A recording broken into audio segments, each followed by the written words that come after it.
পেটের অতিরিক্ত চামড়া বা ঝুলে যাওয়া চামড়া সহ ফ্যাট নিয়ে আমাদের দেশে অনেক মানুষই আমাদের কাছে আসেন। নারী পুরুষ বিশেষ করে নারীরা তাদের প্রেগন্যান্সি পরবর্তী সময়ে পেটের মেদটা কমাতে পারেন না। দেখা যায় যে শরীরের অন্য জায়গায় মেদগুলো কমে গিয়েছে, কিন্তু পেটের অতিরিক্ত চামড়া এবং মেদগুলো থেকে আপনারা পরিত্রাণ পান না। অবশ্যই এই ক্ষেত্রে একজন প্লাস্টিক সার্জন আপনাদেরকে হেল্প করতে পারে। আমি এই বিষয়ে আজকে কথা বলবো। ডাক্তার তামান্না আহমেদ একজন প্লাস্টিক সার্জারি বিশেষজ্ঞ।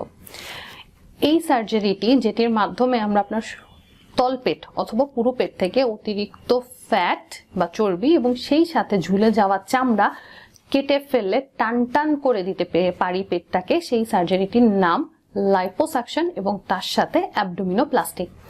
অ্যাবডোমিনোপ্লাস্টিটাকে আপনারা অনেক ক্ষেত্রেই টামিটাক সার্জারি হিসেবে জেনে থাকেন এবং এটি বহুল প্রচলিত টামিটাক হিসেবে।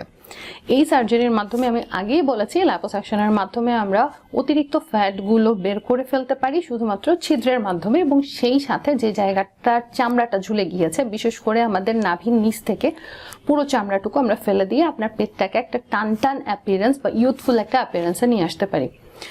এই ক্ষেত্রে আমরা পুরোপুরি অজ্ঞান করেই অপারেশনগুলো করতে প্রেফার করি, এবং সেই ক্ষেত্রে আপনার দাগটা কেমন হবে, কতদিন হাসপাতালে থাকা লাগবে, এই বিষয়ে যে প্রশ্নগুলো আসে এটা ডিপেন্ড করে পেশেন্টের কতটুকু ফেলতে হবে চামড়া, এবং সেই সাথে সাধারণত পেশেন্ট কম্প্যাটেবল হলে আমরা একদিনের বেশি কখনোই রোগীকে হাসপাতালে রাখি না।